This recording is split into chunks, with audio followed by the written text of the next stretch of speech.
कलबल करुछि राजधानी ट्राफिक समस्या। सकाळ हेउ कि संध्या जुआडे जिबे ट्राफिक जाम। आज संध्यारे तो स्थिति आहुरी असंभाळ होईछि। विशेषकर जयदेव विहार, आचार्य विहार, डमणा आदि प्रमुख अंचल में सांघातिक भिड़ देखा मिली। गोटेपटे वर्षा, अन्यपटे गाड़ी संख्या वृद्धि। ताहारी भितरे सहजरे अतिक्रम करिहेउनी रास्ता। ट्राफिक परिचालन में त्रुटि जोगु गोटे गोटे ट्राफिक छक पारी हेबाकु लागुछि प्राय अध घंटा। सेपरि बेआईन पार्किंग जोगु मध्य ट्राफिक समस्या उपजुथिबा देखिबाकु मिलिछि। आउ एक कथा हला, रास्ता को संकुचित करी किछि स्थान रे फुटपाथ को संप्रसारण करा जाउछि। ताहा मध्य आउ एक कारण। फलरे साधारण जनता ट्राफिक जाम रे फसी कलबल हेउथिबा कहिसंती। एने कमिशनरेट पुलिस पक्षरु कोनोसी प्रतिक्रिया मिली पारिनी। बहुत कष्ट दउछि।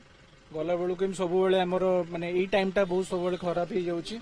I mean, I'm staying in Kalinganagar, but it is taking too much of time to cross this road. गाड़ीटा रही रास्तार से आवश्यकता रही, किंतु जो मैंने योजना करुँच